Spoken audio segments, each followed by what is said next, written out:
starting with what has happened in the United States attacking Donald Trump. How did you find it? What's your take? Oh, it's not really surprising given the culture in the United States and so on. The problem is probably the interpretation of that. Uh, I am not convinced that we have witnessed some kind of conspiracy thing. Also, I have the feeling, it's just a feeling. Obviously, the case needs to be investigated, and that will give the truth about it. But my feeling is that this is a very much individual initiative of someone who wanted to get rid of Trump.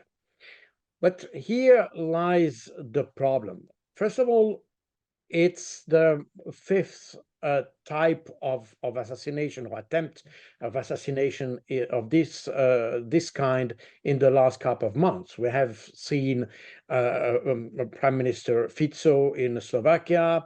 Viktor Orban has apparently also been targeted by some attempts. These were foiled, but still there were some attempts. There were also some attempts against Erdogan in Turkey. And apparently, that was also revealed a couple of days ago. There were some assassination attempts in Russia against Vladimir Putin, meaning that we are in a kind of atmosphere and mood that allows individuals to think about physical elimination of people they don't like. And I relate that to the mood which we see in the media, especially in Europe, where those guys who are not, let's say, mainstream, or they don't belong to the mainstream thinking, Fico, Orban, Erdogan, and so on and so forth, these guys are ruthlessly demonized by the media.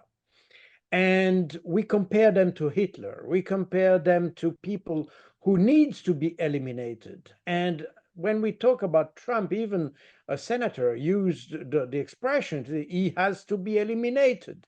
So, we have this kind of rhetoric that we have guys that we don't want. They are bad. They are bad for society. They are bad for economy. They are bad for everything. Basically, they are the evil, and they need to be eliminated, physically eliminated.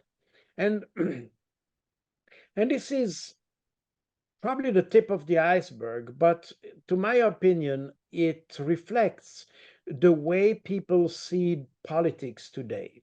And we have mentioned on your channel the European election and the election in France and so on. And we see that basically what motivates the choice of the voters is in fact the hate or rejection of politicians.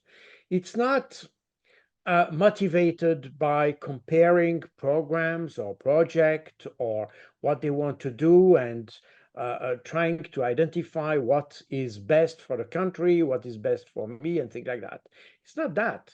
It's merely I hate this guy and that's it. And when I say I hate this guy, it's not I don't vote for someone because I like him, but the vote is by default.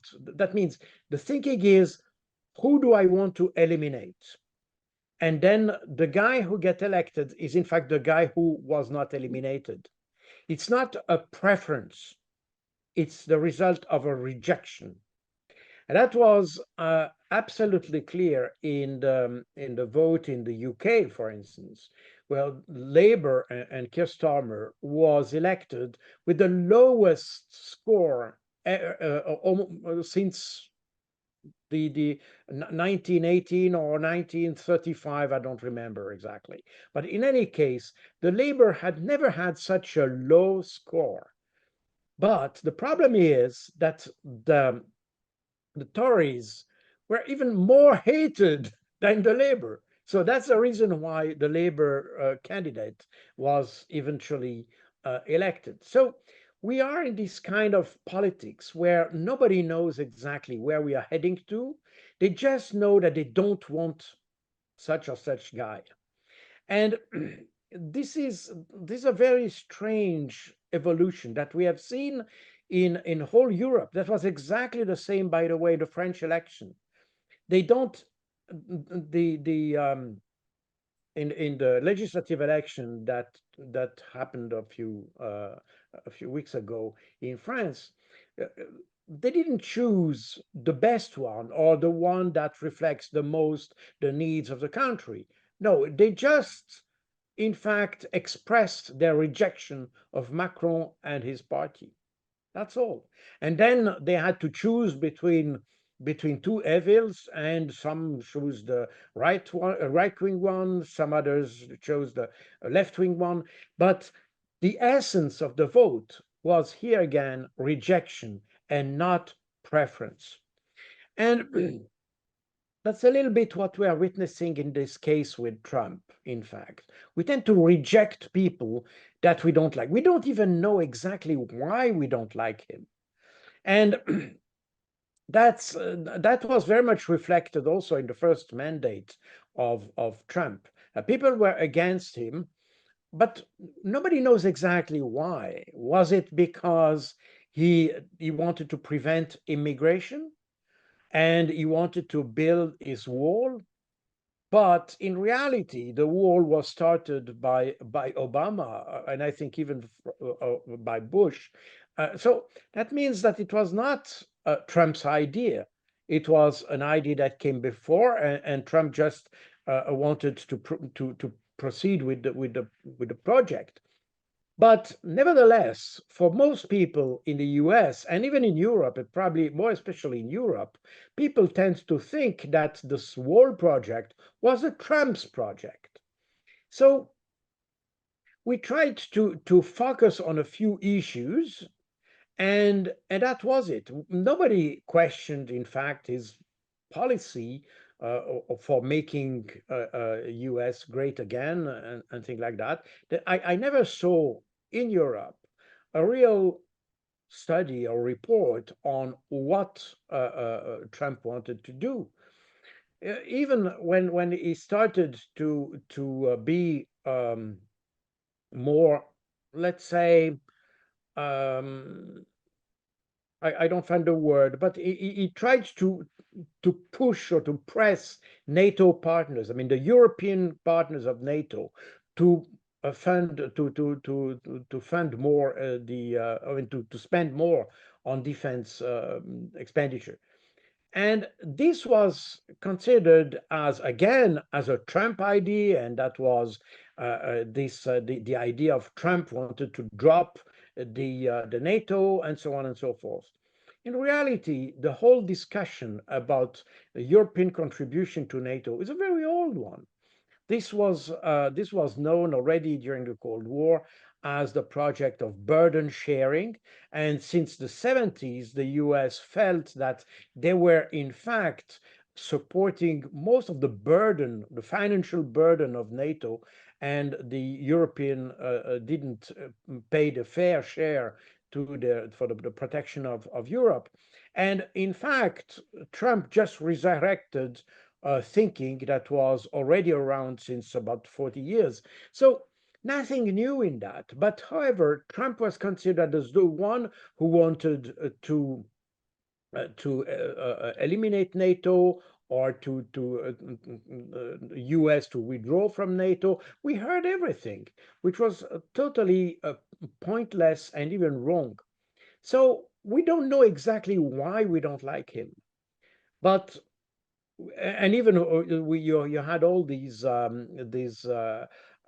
accusation against him that he tried to make special deals with Russia, and he had a preference for Putin, and he wanted to have privileged relation with Russia and Putin. In fact, in one of my books, I think it's the first book I wrote about the crisis in Ukraine. It was published in March 2022. I made a summary of all the measures that were taken by the Trump administration against Russia. And in fact, you could see that no administration before Trump had taken so many measures against Russia.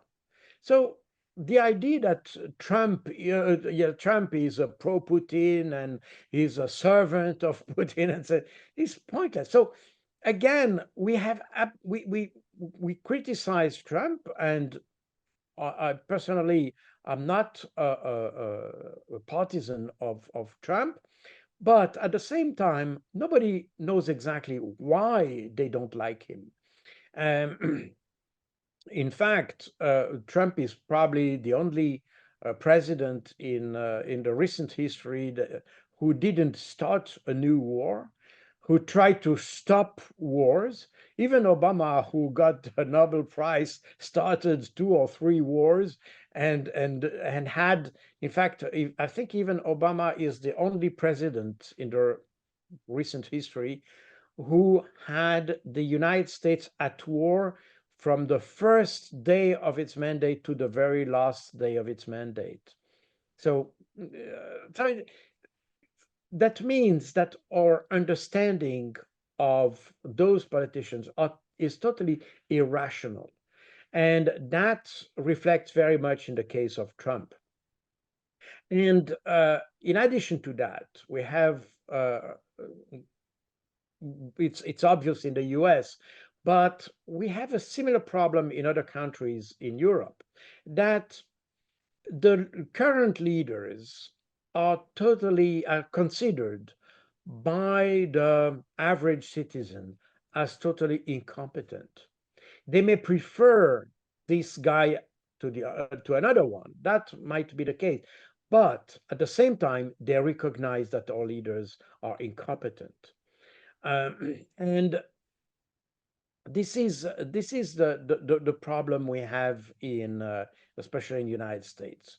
We are, I mean, the U.S. citizen is probably facing a very hard choice between two evils: continuing with Biden, who his intellectual abilities are obviously decreasing, and Donald Trump, who is probably, let's say, is a totally unpredictable, and I think that's this that to me it's the this main drawback with Trump. He has no real program. He is a very instinctive person. He reacts. He's a businessman. He reacts to the market, but there is no defined line. And that's the reason, by the way, you may remember that a few months ago, Vladimir Putin was asked who he would prefer, whether he would prefer Vladimir Putin or he would prefer Joe Joe Biden. Biden or Donald Trump. And he said, I would prefer Joe Biden. It might be that this was kind of a maneuver in order to discredit Joe Biden. I don't exclude that. But at the same time, this kind of answer might be understandable from a Russian perspective, because Biden is predictable. And the worst, when you are at war or when you are at odds with someone, the most difficult is when your adversary is unpredictable. If he reacts inadvertently to a situation and in a way that you don't expect. Joe Biden is totally predictable in that sense. And from adversary point of view, I would prefer to have such an enemy against me, even if Biden is certainly more aggressive towards Russia than Trump would be versus Russia, because Trump is a pragmatic person, and probably he would try to solve the problem not because he likes Russia, but because he thinks it's not in the interest of the United States to proceed in a conflict where you put a bunch of money without receiving any return on that money. And so it's a mere pragmatic approach to problems. But at the same time, this kind of approach is a double-edged sword. That means it may work in favor of Russia, or it may work against again. The only thing we are certain with Donald Trump is that he hates China. That's for sure. In that sense, he is a real Republican, but for a good reason. I mean, a good reason. For a reason that we can explain, because he wants to make US great again, and he realizes that with such a competitor as China, the US will not make it. So they need to, let's say, discard or discredit or eliminate, or you can use the word you want, this competitor, and or to keep him down in order to have this advantage, the advantage the US had up to the early 2000s. And that's probably the reason why, especially Republicans who tend to focus on domestic politics and the development and industrial and development within United States, that's probably the reason why they really hate China, because China is the most serious competitor, definitely. So that's the predictable side. But for the rest, Trump is totally unpredictable. The result is that since we don't know this person, they have complex reaction to complex problems. The idea that you solve the problem by killing someone is almost a natural choice. And that becomes even a more natural choice when you see the disarray that you're observing within the Democrat Party in the US, for instance. The same as you have in other part of Europe, by the way. Nobody knows exactly. I mean, you could feel it in France just before the legislative election, when it was this, I mean, polls and all that shows that the right-wing party could emerge from this legislative election. At the end, it was not really the case, but nevertheless, there was this fear that the right wing may emerge. You have the same fear in Germany, for instance, and you have this same kind of, not fear, but more concern now in the UK with the party of Nigel Farage, for instance. So we see that there is a concern that somebody more extreme may come to the power, and that that disturbs the thinking in the main party, because again, most of the political leaders in Europe do not have really ideas, or have not the intellectual capabilities to bring tangible solutions to current problems. As a result, they feel threatened by right-wing party or more extreme parties. And in such a situation, when you feel threatened from different sides, then you may come to extreme solutions. And I'm not suggesting that the assassination attempt against Fico, Orban, or Trump are conspiracies, but the disarray that is obvious in the political establishment may affect also individuals who feel concerned by the domestic politics, and therefore they might be tempted to act by themselves instead of waiting for any party to act. They decide to act. That's my feeling. Again, for all these assassination attempts in all these countries. There are inquiries going on, and the ultimate truth will come from that. But in the background of this, my feeling is that this reflects very much the mood that we are witnessing, especially in Europe, but we feel it also in the United States, about these the lack of constructive, solid, intelligent, and and effective leadership.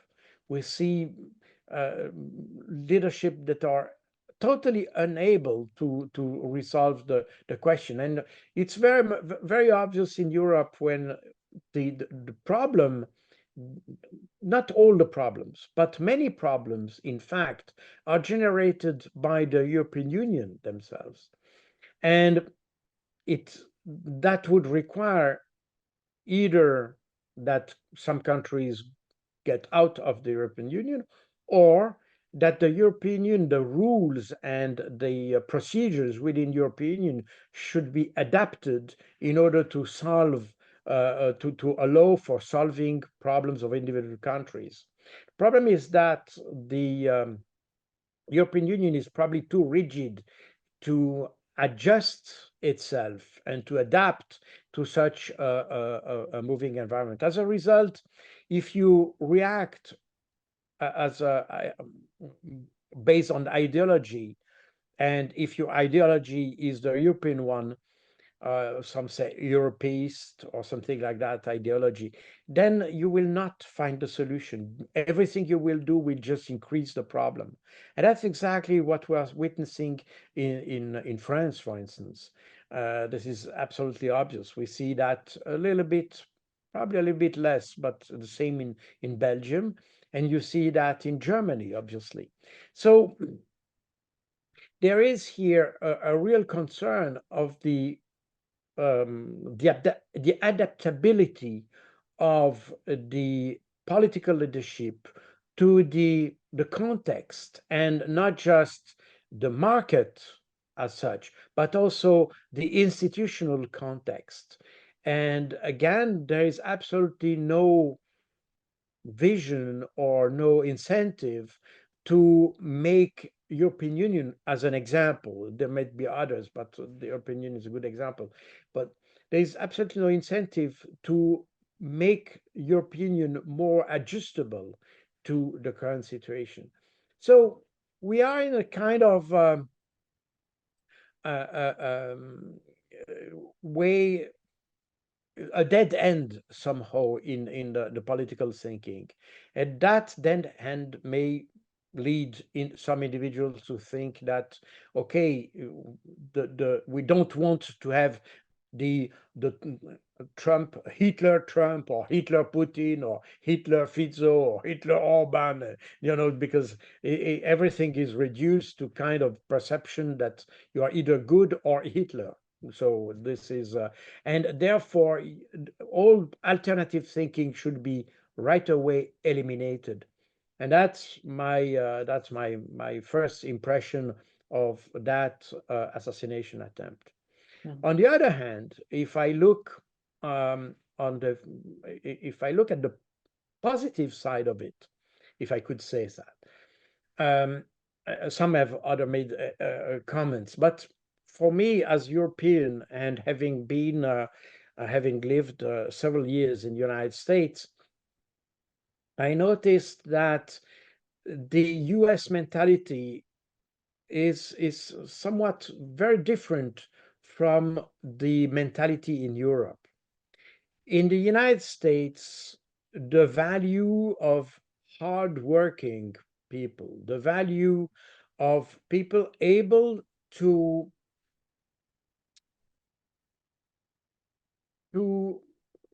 not just resist, but to fight against not against problems, but to fight to find solutions.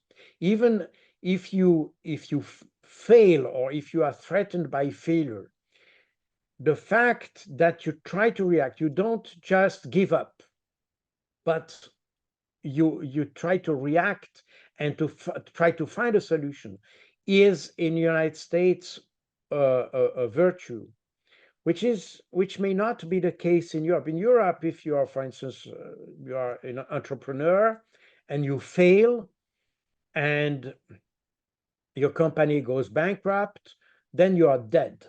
Nobody will trust you anymore. In US, if you are bankrupt, but then you restart a new business, you try to move ahead and not just rest on that failure, but you try to move ahead, try to do something new, try to restart and try to find a success.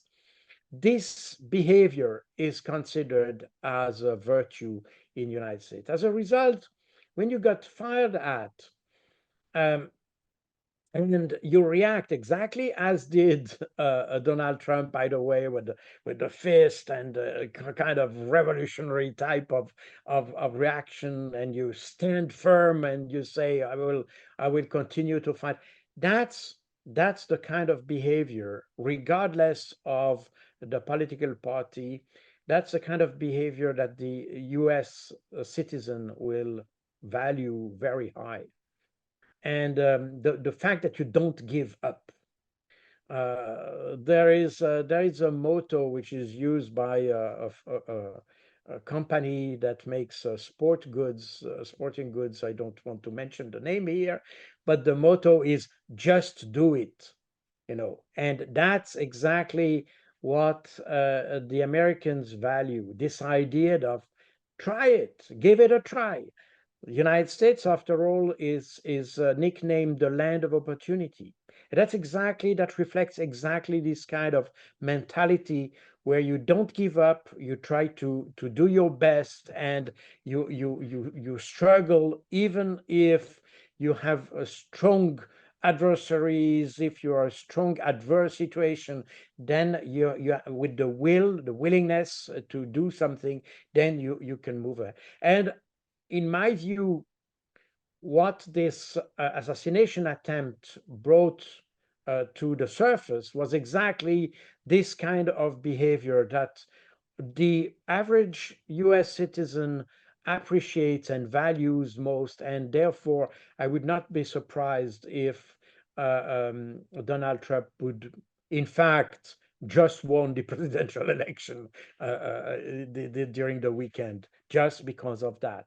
Because that's exactly what we expect from a president, a guy who doesn't give up, who moves forward, wants to solve situations and things like this, which in fact Joe Biden didn't do during the past years. Whether Donald Trump will use the right tools, will try to do it the right way, this is an open question.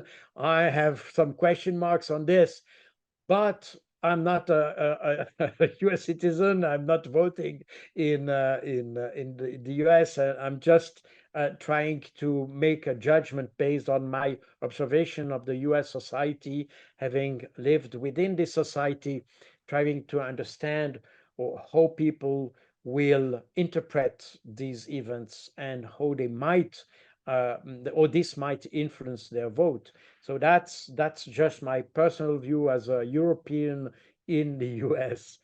So this must be taken with all care. But many people have said that in fact this assassination in reality could boost the popularity of Donald Trump in the coming months. After all, we are just a few months away from the presidential election. So these are the two aspects that that's made me interested to this event. For the rest, again, I'm not speculating on who was behind this and whether or not the U.S. Secret Service did its job or not. These are technical matters. I've been trained in the protection of very important persons in dangerous environment. When I was in the British intelligence, I had the training for this kind of situation in counter-insurgency, counter-terrorist situation.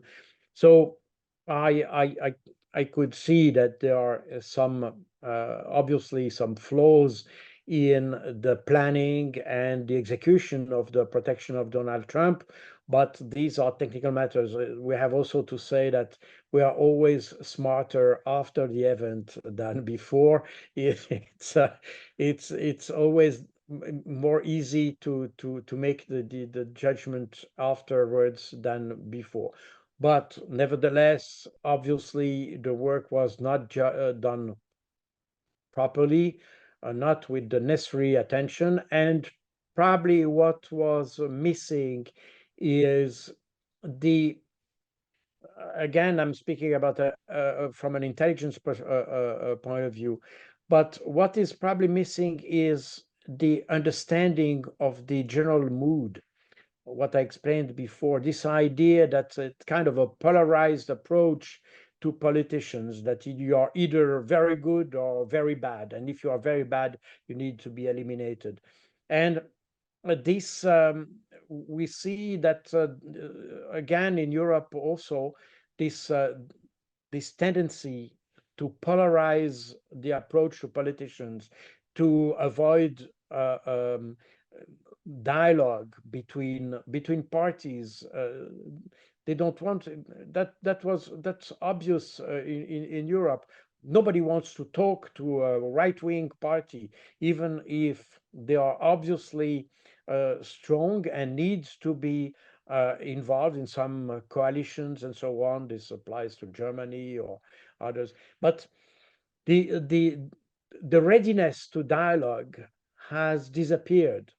And this is rather new in Europe because, as I said before, even during the Cold War, even if the enemy was obviously communism and the communists and communist parties and so on, and you had many European communist parties that were funded by the Soviet Union. So the communists were obviously the enemy, let's put it that way. And but nevertheless, there were discussions, there are dialogue, they were invited in debates, and they were their point of view was also listened to. And nobody tried to assassinate this or that. And so we had a better understanding of the democratic dialogue, because at the end of the day, democracy is about dialogue. It doesn't mean that you have to accept everything, but at least you have to understand each other. And we are more and more in a political environment where we don't accept that others may think differently.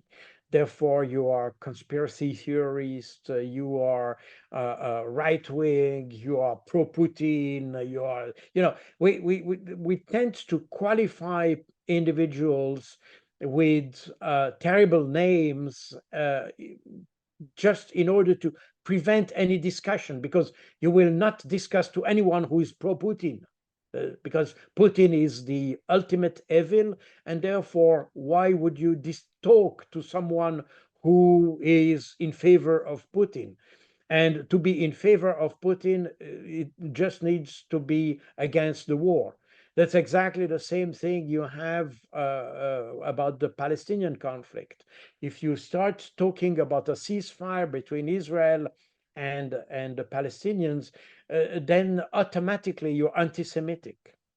So there are a lot of people who are not anti-Semitic, and as a matter of fact, there are many Jews, and probably even in the media world, there are probably a majority. I mean, the alternative media.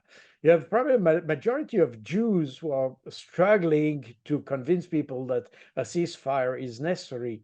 So these guys are certainly not anti-Semitic. But anyway, since we don't want a ceasefire with the Palestinians, since we want to continue war with the Palestinians, then anybody who is in favor of a ceasefire is de facto anti-Semitic, and that's very clear. It was again in France. That was the left-wing party of Mr. Mélenchon is a party that was extremely vocal about the support to Palestinians, and was very vocal for advocating a ceasefire. And immediately they were qualified as anti-Semitic, because being for the ceasefire means that you are in favor of the Hamas, and if you are in favor of the Hamas, you're automatically anti-Semitic. So this is the kind of thing, and that goes so far that a politician in France, that's in my book, by the way, that's something that was very strange, because Hamas is considered as Islamist movement. The Islamic State is an Islamist movement. The Islamic State in 2015 and 16 conducted some terrorist attack in France. Therefore, the Hamas was part of the terrorist attack. Yeah, so and one politician said the Hamas attacked France, which is factually totally wrong. I mean, the Hamas has clearly limited its action to the territory of Palestine, and it was absolutely um, uh, uh, consistent with this policy. The Hamas has never made any terrorist attack or any kind of attack outside of the territory of Palestine. But nevertheless, you have a politician that can say on the TV, well, the Hamas attacked France. So we are in this kind of this demonization of the enemy goes so far that it totally distorts the perception of the reality. And therefore, in such an environment, in my view, and again coming back to this assassination attempt of Trump, the this idea or this observation that the political environment and even the society itself becomes more and more polarized seems not to have influenced the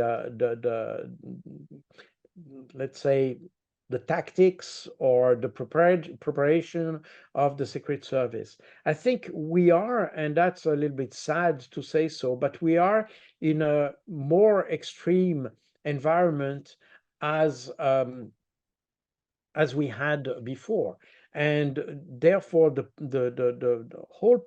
the whole political environment is extremely dangerous, much more dangerous than it was 30 or 40 years ago, just before the radicalization and polarization of the extremes. So these are the some thoughts about this assassination attempt.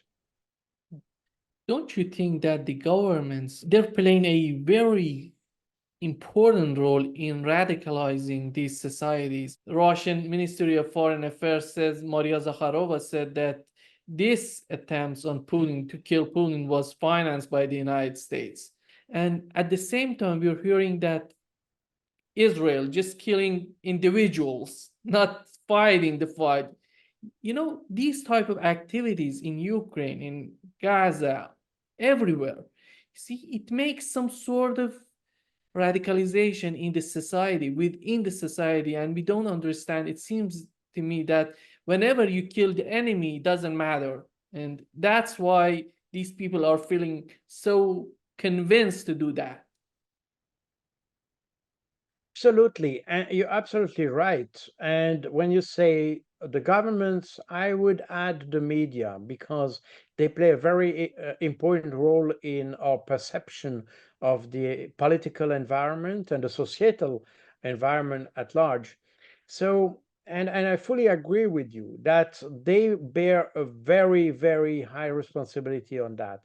And the problem is, again, we are back to what I said before, because those politicians are unable to tackle the problems they're intellectually not able to do it. As a result, their first reaction is to shut down any kind of opposition. And we see more and more censorship, for instance, that affects the social networks. You have the European Union that has a program starting now to make censor on all the social network platforms. I think there are now some discussions between Elon Musk and the European Union because of that. But that's an evolution we didn't had even during the Cold War. And it shows that there's there's an expression in German. This is the Konfliktfähigkeit. Konfliktfähigkeit, directly translated, it would mean the capacity or the capability um, of being in conflict. And the word is probably not the translation is probably not very good, but the Konfliktfähigkeit in German means that you are able to deal with a conflict, you are able to deal with a situation, an adverse situation. And in my view, this ability is disappearing. We are not able to deal with conflict situation. We have to shut down the opposition very quickly. We forbid the others to speak. There is no, for instance, I tried myself here in Belgium with tried to have contradictory debates about Ukraine. You cannot do that. Nobody wants to talk even about this. There, is that because they don't feel like being able to come with arguments and to discuss seriously, factually the matter? I don't know. But the fact of the matter is that you never have, even on the media, at least in Europe, you don't have contradictory debates about Ukraine. You don't. And the excuse is that if you would do that, that would give a platform to those guys who are in favor of Russia. So, but as a result, we hear only one side of the conflict. I mean, the average citizen, the guy who doesn't spend so much time in studying documents and studying the media and all that, this guy, in fact, receive only one side or one part of the information regarding the conflict. The same applies to the conflict in Palestine, by the way. You know, in I have mentioned that I think on your channel, but when I start to write my book on this Alexa flood, I was surprised to see that in Israel itself, a lot of journalists try to understand what happened during the 7th of October and even had a kind of a critical approach to the way the Israeli government reacted to the Palestinian attack. And they discovered that most of the casualties that happened during that day were in fact the product of the disarray and chaos within the Israeli armed forces. And there were very interesting studies and reports made in the Israeli media. But these reports were never translated or even reproduced in any country in Europe. They remained in Hebrew on Hebrew channel and things like that. They were not translated. So that means that our picture, the picture we have of these conflicts, is extremely limited. We have only one side. We have the image of just one side and not the other. And the problem is there is a point where the reality comes to the surface, regardless of what you do and what you try to do. There is a point where the narrative becomes challenged by the reality. And that's exactly what we are witnessing in Ukraine today, and even in Palestine. And we see that even recently, the Israeli spokesman of the IDF, he had to confess that Hamas cannot be beaten. So, but this is something that was even barely mentioned in the European media. And in Ukraine, you have exactly the same situation. As a result, we have the governments and the media tend, as you rightly said, to polarize the situation, and we don't want to listen to the other, because Hamas is a terrorist movement and Putin is a terrorist or Hitler, so you don't have to listen that part. And therefore everything you do, regardless of what you do, is legitimate, even if you use um, dirty means to solve the problem. This will be justified and legitimated by the fact that the enemy is considered as an absolute evil. And when you mentioned those assassination attempts, we could mention the also the different terrorist attack that were conducted in Russia. I mean, we know that they came from Ukraine. We know it not just because the Russians said it, but because the Ukrainians themselves told us. So we know that they're conducting terrorist activities. But this kind of terrorism is accepted by Europe. It's completely accepted. We don't care if there are children killed in a terrorist attack or in a ruthless attack. I mean, even before the February 2022, you had all these attacks against the Republic of Donetsk and Lugansk, and this was absolutely open. I mean, you had daily reports from the OSCE observers, and we knew that the Ukrainian government was, in fact, shooting at its own citizens, and eventually made 10,000 fatalities among its own citizens. So this is a well-known fact, but this was accepted by the West, by Western countries, because we don't like the Russians. So this is exactly you have exactly the same thing in Syria, for instance, where in 2015, I mean between 2012 and 2016 or 17, the West supported terrorist activities in Syria. They supported Islamist terrorist activities. And even today, you have those Islamists, now they have left the Islamic State, they joined other groups, so in fact, they just changed the name of the group, if you want, so they are not targeted by the West, and now they live quietly in the area of Idlib under the protection of Turkey, which is a NATO country. And remember that the two elimination that the U.S. Special Forces eliminated the head of the Islamic State. These two elimination happened in this area, which is protected by Turkey. I mean that means that the leadership of the Islamic State was taking refuge in an area protected by a NATO country.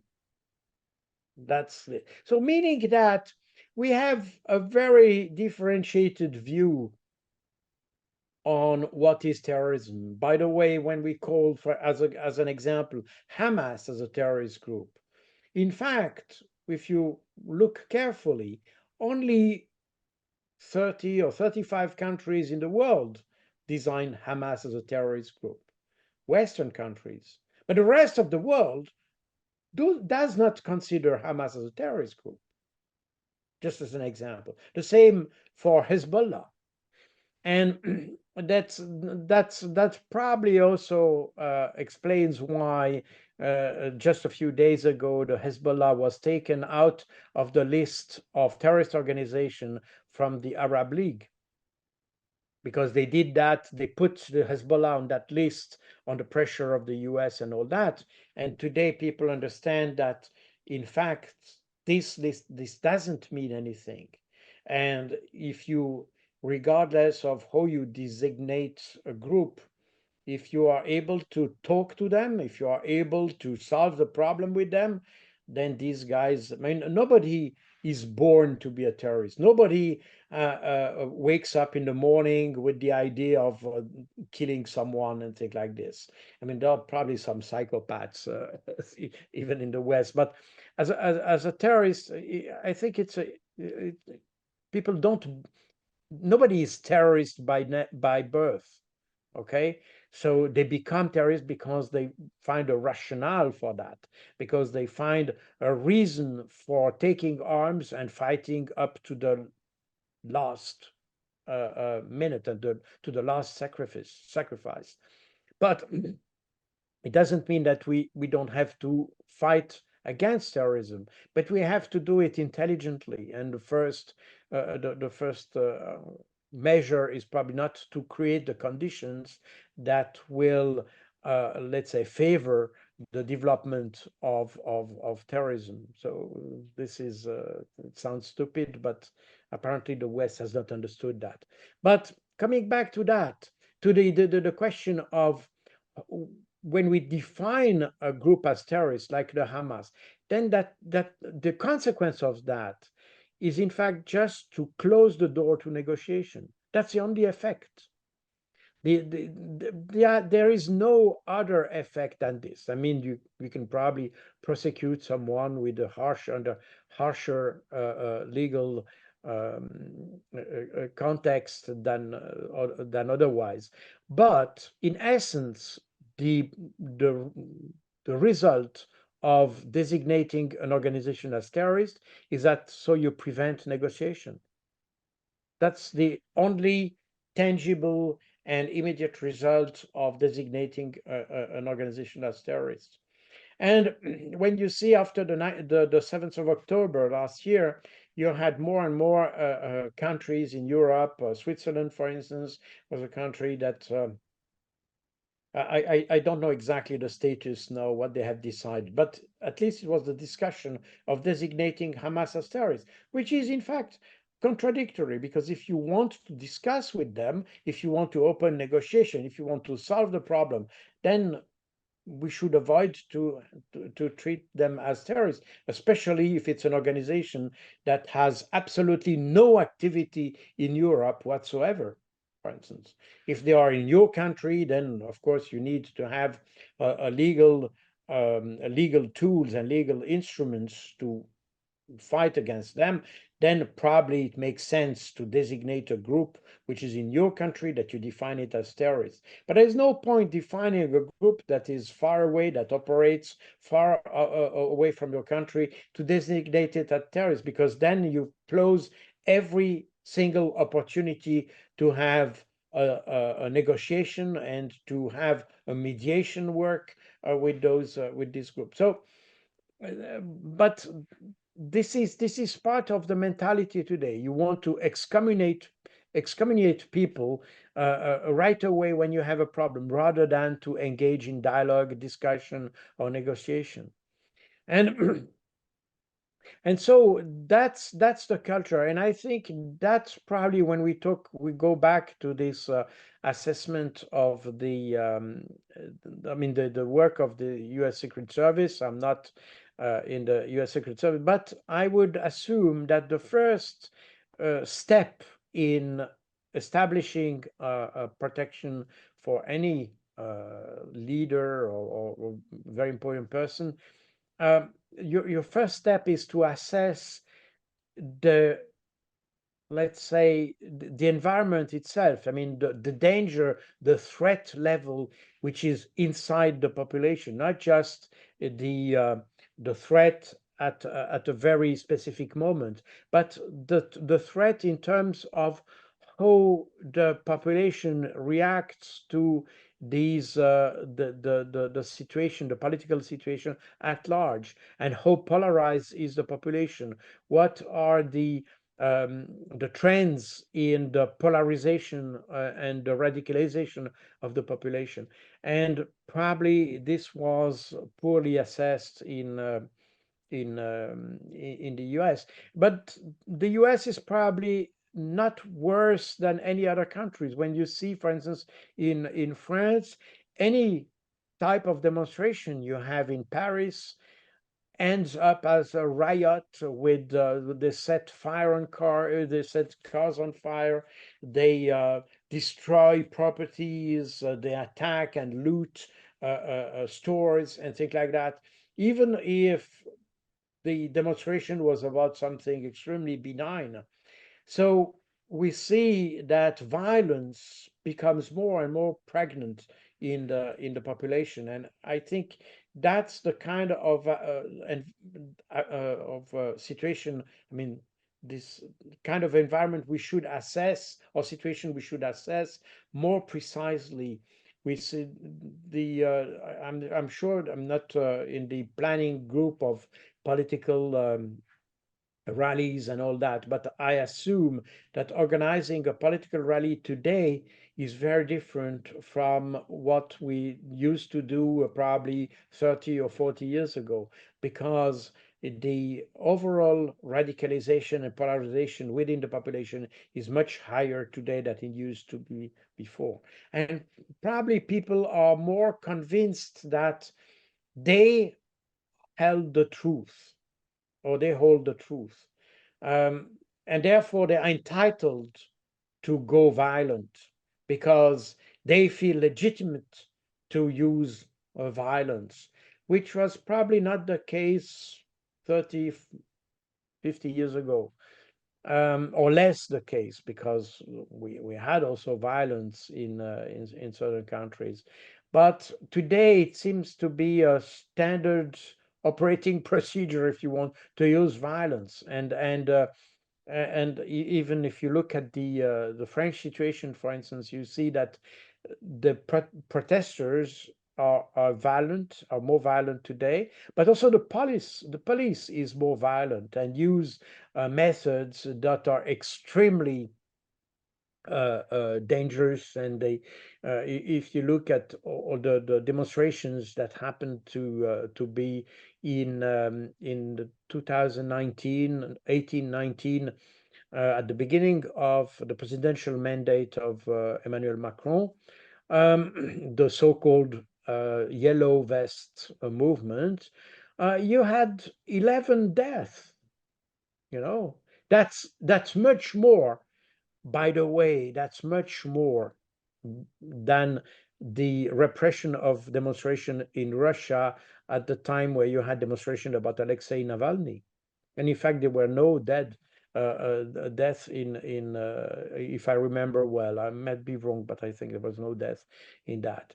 And I'm not even talking about the very heavy injuries that demonstrators in France suffered, while in the Russia, for instance, apparently the police is able to um, master a situation with less lethal and less harmful method and tools. So it's we are in an environment where violence becomes widespread, not just within the society, but also in the government themselves. So yes, the governments tend to, in fact, generate the violence they try to fight afterwards. So it's kind of the snake bites its tail. So I this is a think little when bit the situation.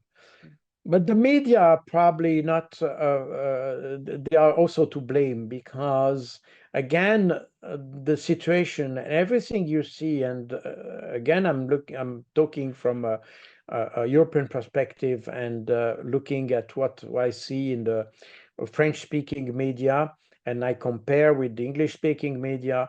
For instance, the French speaking media, if you talk about Ukraine or Palestine, you see that the reports about the situation is much more radical in the media, and the media does not hesitate to condemn and to judge individuals and to use very harsh words against those who are not in the mainstream, if you want. And that, in my view, affects also the perception of the conflict, and not just the conflict, but also affect the perception of the actors. And that goes very far.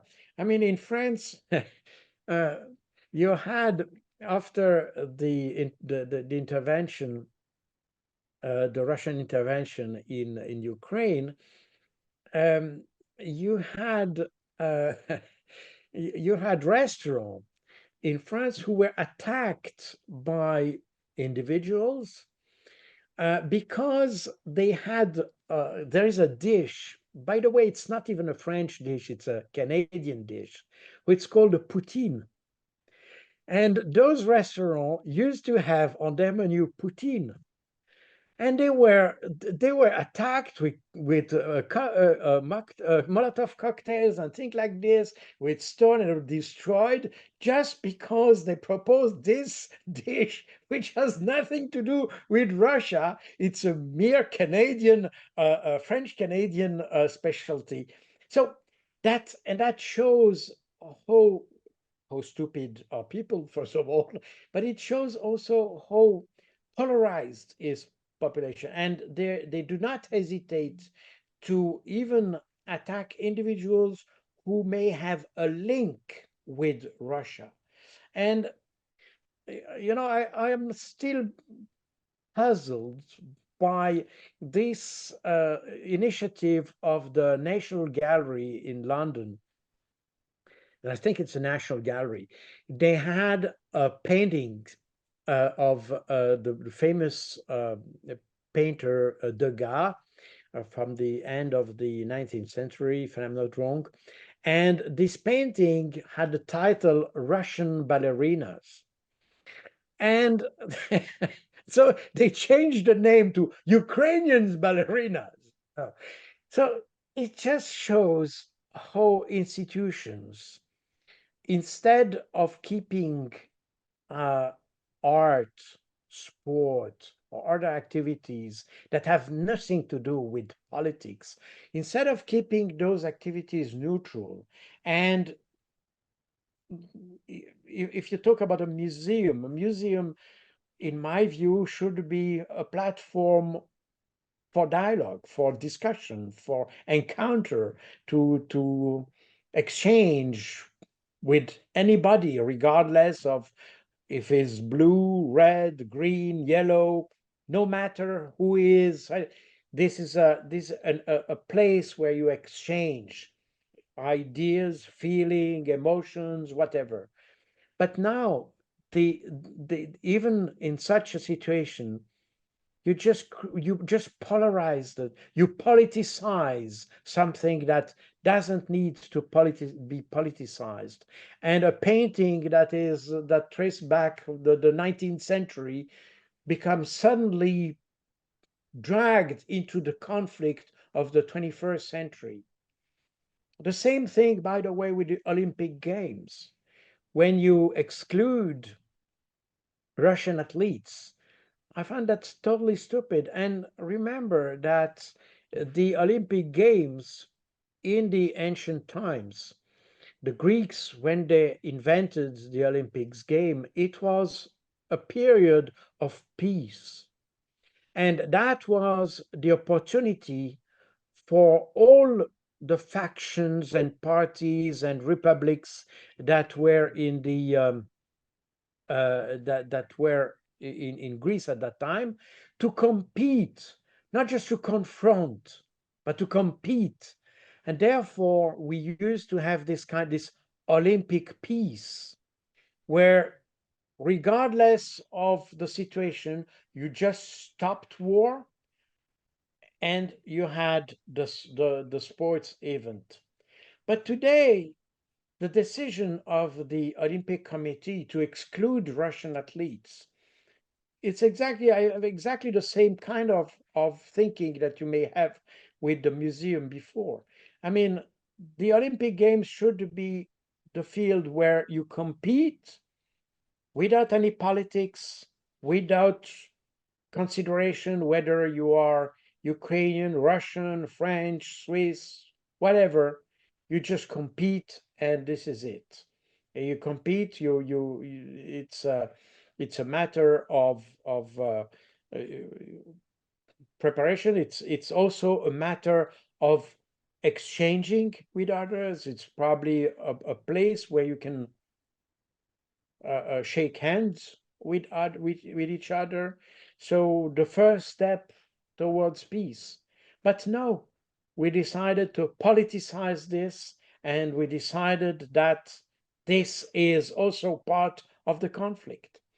And so we see that we we are not able to make the distinction between the war that is going on in Ukraine and between Ukraine and Russia, and other activities that should help to bring us to dialogue, to peace, to mutual understanding, and things like this. Our government do exactly the opposite. They somehow promote this antagonism within the society. They promote this kind of uh, hate between each other. In fact, they made absolutely no effort to calm things down. And you have, even in some countries, for instance, in France, they decided to block or to shut down bank accounts of anybody who has a name which name sounds Russian. Sounds Russian. So I'm not even talking about Russians having a bank account in France, but this bank account of people whose name sounds Russian. So it's just the promotion of hate, nothing else. There's absolutely no sense. And I know some individuals in France who have been suddenly the bank account is just blocked, period. You can't receive money, you can't. So, yeah, it's just amazing how we try to import conflict in our societies and to bring the conflict down to every citizen. But the reason for that is probably because we are not so sure that we are on the right side. That's the reason. If we were so sure that we were on the right side, we would not need to have this kind of instruments or kind of coercion or coercion of citizens. I mean, during the Cold War, we didn't need that. We didn't need that. We didn't need to have a censorship in Europe. I mean, in any a paper stand in France or in Switzerland, you could buy the Pravda, which is the official paper uh, of the Communist Party in Soviet Union. But you could buy this. There's mere propaganda. Pravda was mere communist propaganda, 100%. But you could find it and buy it in any paper stand and thing like this. This was not censored. And and why that? Because we knew, or we were confident. We didn't know, but we were confident that we were on the right side. And we were confident that communism was not good for us and things like that. So we didn't have to care for censorship, because it was natural for individuals to accept that. And you still had communists in Europe who were, in fact, who had even sympathy for the Soviet Communist Party, but we could afford to have them in our countries and to have free speech and all that, because we knew, or we were confident, that such an ideology would not have much success in a country, because of course these were the years where you had a constant growth, and you had full employment, you had no unemployment in our countries and things like that. So this was the golden age of the in the after war period. So we didn't know, but we were confident that nobody really wanted to be communist in Europe at that stage. And the fact that today we need censorship is probably because we probably suspect that we claim things, we have a narrative on things, but we're not really sure that, or we're not confident that this is the truth. And therefore, we need to have a censorship to complement the the narrative. That's how I explain it. But it's for me, it's kind of obvious that this censorship has dramatically increased in Europe, and that's very strong in France. That's very strong in in Germany. Probably a little bit less in smaller countries like Switzerland, and Belgium, but nevertheless, it still exists. So that's again my take on this. But you're right. Basically, this polarization of society is, in my view, largely because incompetence mostly, but is largely promoted, probably unwillingly, by our government, but they do it in any case. Before wrapping up this session, we have to emphasize that this oversimplification of the conflict, whenever you have a conflict, a political conflict within the country or outside, when we look at the conflict in Ukraine before the war started, they were just demonizing Putin, that it's all about Putin. We if you remove Putin from power, that everything gonna be solved. Right now in Gaza, everything is about Hamas. Nobody talks that Hamas is Palestine. There are Palestinians have decided to just fight against oppression. And right now in the United States, the same phenomenon against Trump. But they don't think that there are many people, at least 50% of Americans voted for Donald Trump. I totally agree with you. You're absolutely right. And it's amazing to see um, this extreme polarization on one individual, or a couple of individuals, and we think that all the problems, in fact, could be solved by just removing Yahya Sinwar, or Mr. Haniyeh for the Hamas, and Putin on the Russian side. And that, in fact, is exactly on the line of what I said. We don't know exactly what the problem is. We just don't like Putin because he's the guy who, and if you look at the history, by the way, when Putin came into power, in fact, he was at the beginning, it was quite well accepted by the West.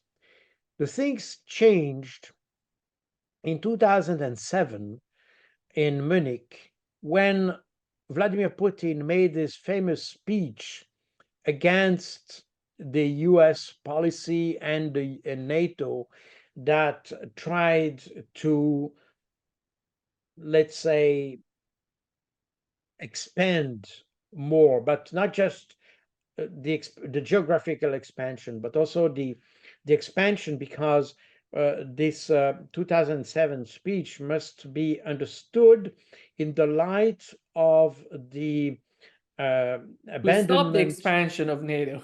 No, this is the problem is that, in fact, there are two events. We always speak about the expansion of NATO, which is one problem. But the real problem behind this is the fact that the US withdrew from the nuclear arms treaties, and especially the ABM treaty. And that, in fact, gave a new dimension to the expansion of NATO.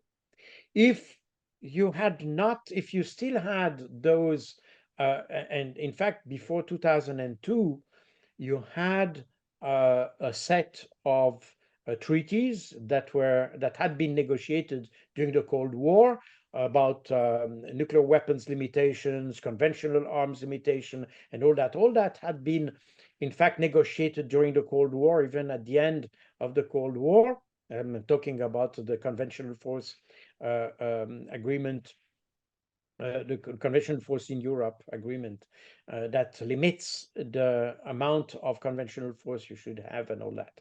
So all these agreements, in fact, were a kind of a guarantee for Russia. And even if you had a geographical expansion of NATO, you had all these treaties in the background that, in fact, provided some kind of security. Therefore, the initial expansion of NATO just after the end of the Cold War, this initial expansion was not pleasing Russia, but at the same time, Russia didn't find it so dramatic, and they had in mind that this could be solved through diplomatic means.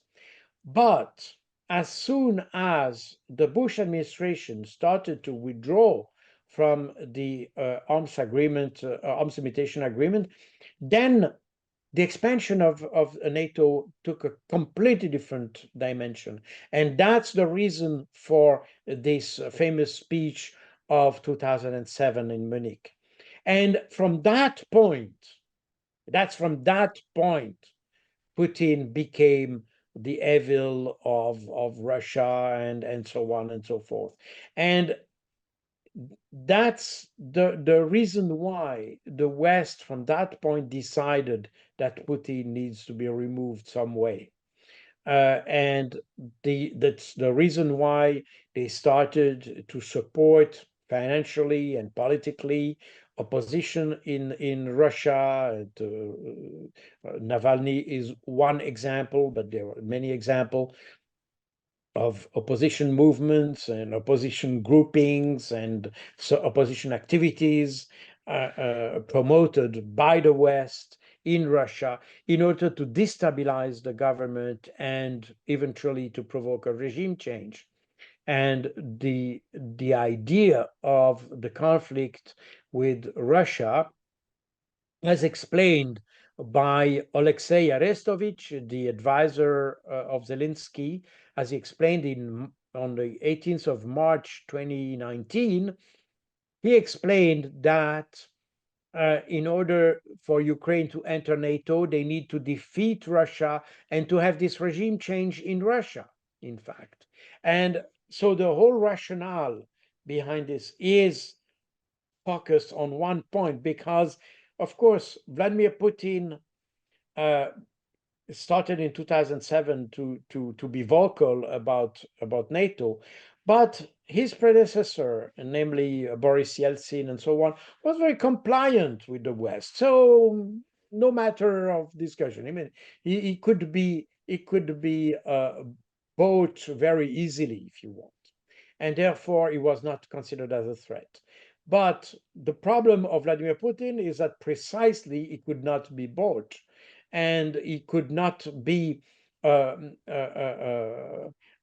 bribed, if you want, and therefore he became a threat, and therefore the evil and all that. So this is the problem of the West. I mean, they focused on one person because they see this person as in strategic term, we could say the center of gravity of the problem. And the same applies to the Hamas. Even if, and as I underlined in many times in my book, by the way, the 7th of October was not a mere Hamas attack. It was a Palestinian attack. In fact, about 20 different Palestinian movements and groups participated to that attack. And where the Hamas had some kind of, because it's a bigger group, the biggest group in Gaza, it had, of course, more weight.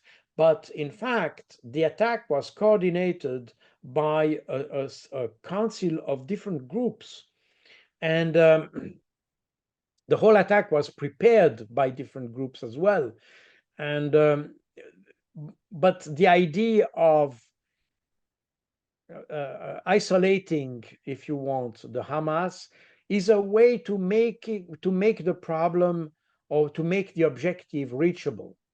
Because if you say our enemy are the Palestinians, that means you just have to eliminate every single Palestinian.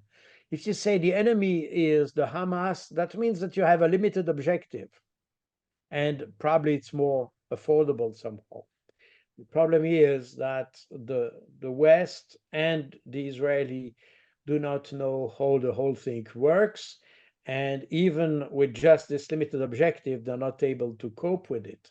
So we are back to square one. But the personification of Hamas is this oversimplification that allows then to accept any kind of let's say measure that you take. That's the same applies to Russia, by the way. We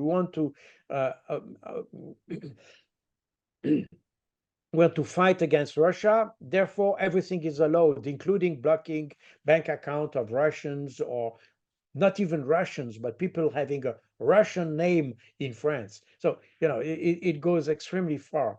But that contributes to this polarization of the population, because at the end, we see that in these conflicts, and we can see even other conflicts, I mean, the conflicts with Iran or the conflicts with China, we could see that all these tensions that exist between the West, and especially the US and these countries, could be managed differently. In fact, if you study the problem carefully, you could see that it would be extremely easy to solve the problem and to make this coexistence extremely peaceful. The problem is that somehow the elites in our countries and in the US are not willing to do that. They don't want to make the effort. The enemy needs to be crushed, completely crushed. There's no possibility of negotiating or discussing or dialoguing with the enemy. It has to be destroyed, period. And that's exactly what the West tried to do in Iraq and Syria, and eventually failed, because you cannot just destroy people like this. You can obviously replace Saddam Hussein, or not even replacing him, by the way, but you can just topple him. But even for that, and even the case for Libya, for instance, we toppled these people that we designed or designated as terrorists, not terrorists, but as dictators. But we were not able to find an alternative. As a result, you had a chaotic situation that resulted from the situation. So we created a void, and that's exactly the problem. We fight against, we don't know exactly what. Again, we are not able to define exactly what we are fighting against, and we try to put that under various names. Once it's human rights, otherwise, but at the same time, it's not even terrorism, because we fail also on the side of human rights and on terrorism, on everything. And so we do things but for us it's acceptable, for the others it's not, and that's just justification for doing things. But in reality, we don't know exactly what we want to achieve. We feel that it's the way to achieving supremacy. And in the case of the United States is a little bit more transparent, has an advantage to as compared to other countries, in a sense that at least it had some kind of doctrines. I mean, for instance, the Wolfowitz doctrine, which is this doctrine that promotes or would like to promote this the U.S. supremacy in political affairs, foreign affairs, and all that, and even this kind of hegemony, and to preserve the hegemony that the U.S. had just at the end of the Cold War, this beginning of the after Cold War. So this is this aim, but to achieve this aim, uh, there is it's not we don't need to have war. You can achieve this aim by sponsoring excellence. You don't have to destroy the others. You just need to be better yourself. And that's exactly the problem the West has. It has lost the capacity to be better than others. And that's for that reason he cannot be better than he is. And therefore he had to destroy the others. That's a little bit the problem we are facing. During the Cold War, I mean the after Second World War years, where you had this kind of golden age of the West, in fact, where you had growth everywhere, and we developed all these industrial activities that applied to the United States, but also in Europe and so on. Everything was fine and all that. But towards the 80s, this supremacy started to weaken a little bit, because of the price of raw material and commodities and all that. As a result, we tended to be less competitive, and we had increasingly to rely on the help and the support or the work of other countries, such as China, for instance, or Africa.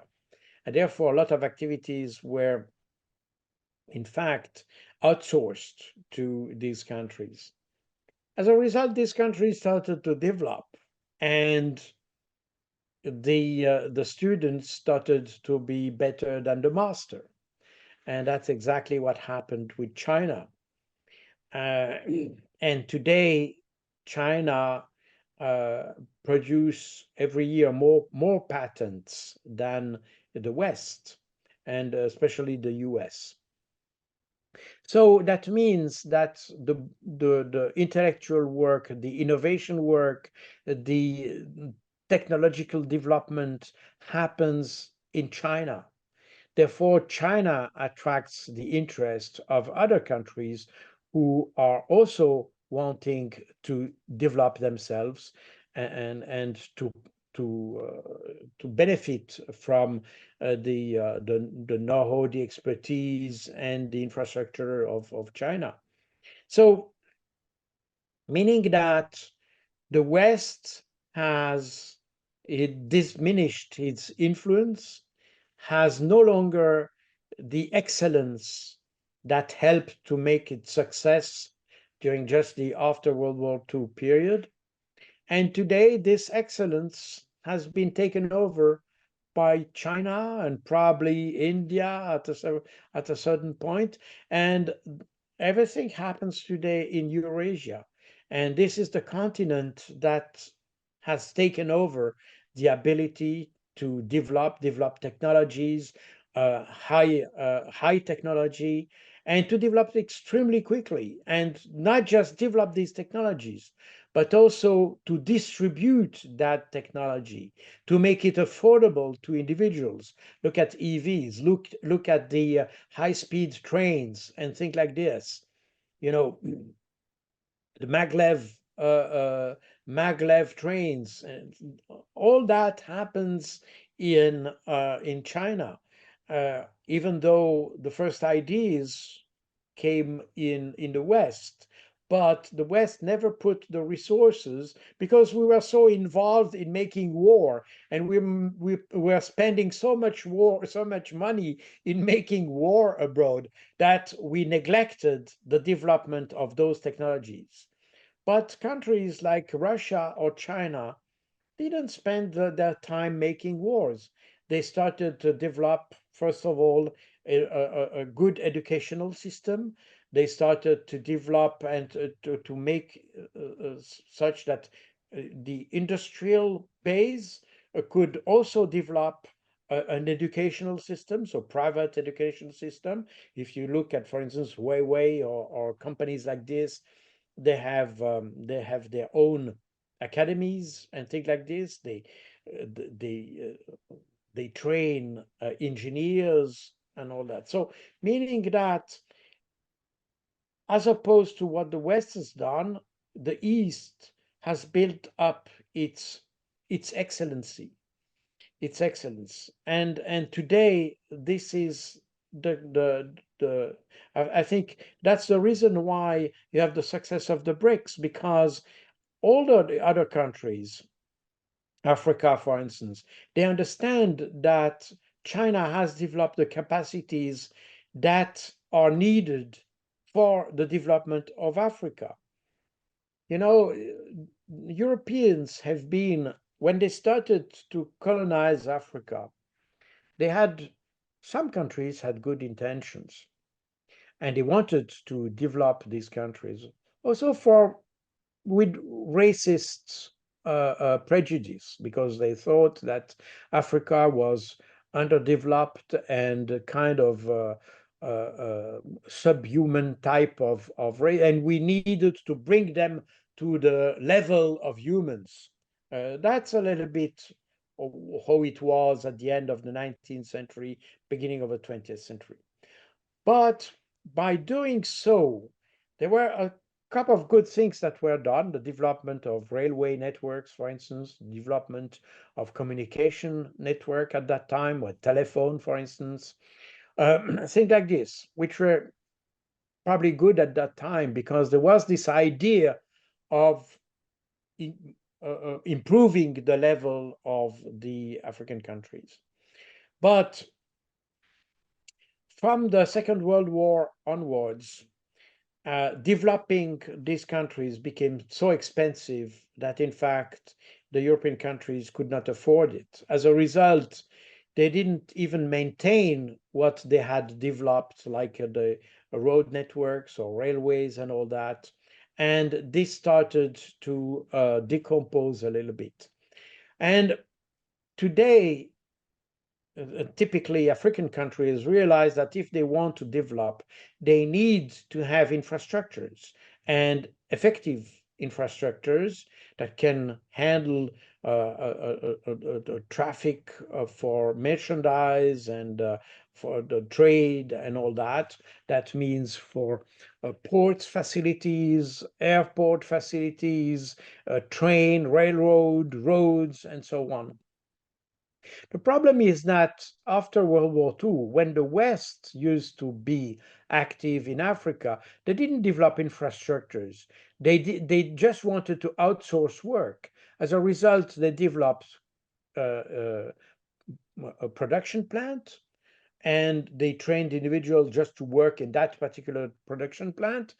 But they didn't really develop the infrastructure which is needed for the overall development of the country.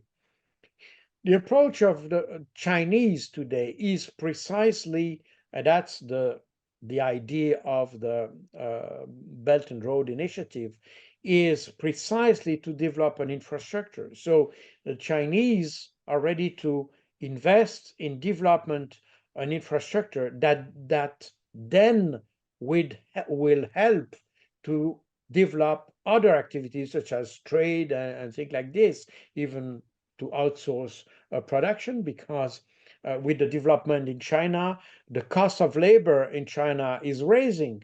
So that means that at a certain point, China will have to outsource work in some other countries where the standard of living is a little bit lower. So the Chinese have already that in mind. As a result, they come in Africa with an idea of development that is in tune with what the new authorities in Africa are looking for. And that's exactly what's happening, for instance, in the Sahel region with the Niger and Mali and Burkina Faso countries who have expelled the French and the Americans, by the way, out of their countries because they realize that their future is related to Asia and no longer to Europe. And they started to have contact with Russia and China to have their support in developing infrastructure, to develop production of agricultural products, for instance, and things like this. So it's not just that as of today, uh, these African countries are no longer countries where you have an outsourced work from Europe, but they start to develop their own economy based on the development of their own, for instance, agriculture. I've seen recently, I think it's Burkina Faso, they started to have the help of the Chinese to develop a production plant for tomatoes, uh,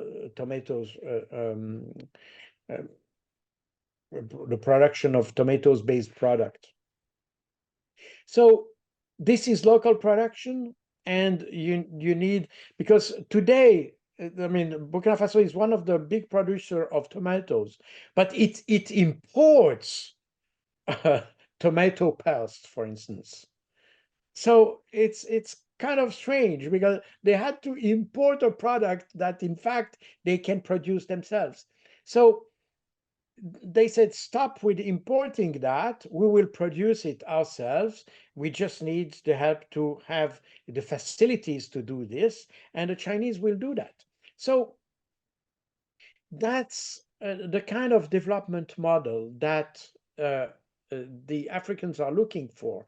And for that reason, the ingenuity of countries like Russia and China, who are not looking for immediate profit. They will benefit from this relationship, but not just next year or over next year, but in the long run, they will benefit from it, and they are planning for the long run, not just for the short term.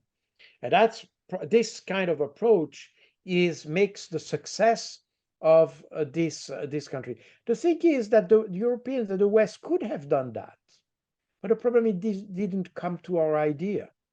It didn't come to our mind to do that because, again, we are still considered the rest of the world as a factory, and we have the ideas, they produce, and we buy cheap, and that's it. And that was the fundamental of the so-called globalization in the 90s and early 2000s. Basically, you produce and we benefit from it. That was the idea. So therefore, we lost our excellence capabilities, and the Asian countries have understood that. Now they have the excellence, they share this excellence, they train people, they invite people to develop themselves, and they are not trying to achieve immediate results. They see their result in the long run, and therefore that suits exactly what the rest of the world is expecting today. So the West has totally lost its its this view. We still think that we are a model of excellence, but we are no longer.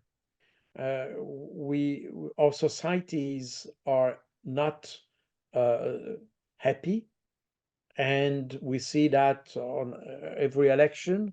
We see that our societies are unbalanced. We see that more and more, especially in the US, where the rich people get richer and the poorest people get poorer, and there is almost nothing in between. So, and that starts to happen in Europe as well. You have more and more millionaire and more people who cannot afford to eat for the whole month. So there's something wrong in that.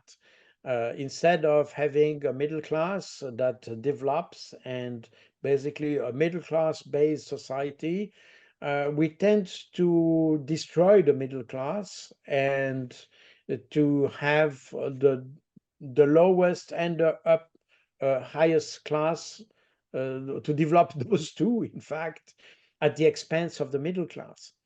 And you have exactly the opposite happening in China and other countries who in these countries they try to develop a middle class. It didn't exist so far, so it's probably easier to create one. But in the foreseeable future, definitely the Asia is today, in my view, the model for this excellence that the West is claiming but has in fact lost. So that's a little bit my view on that.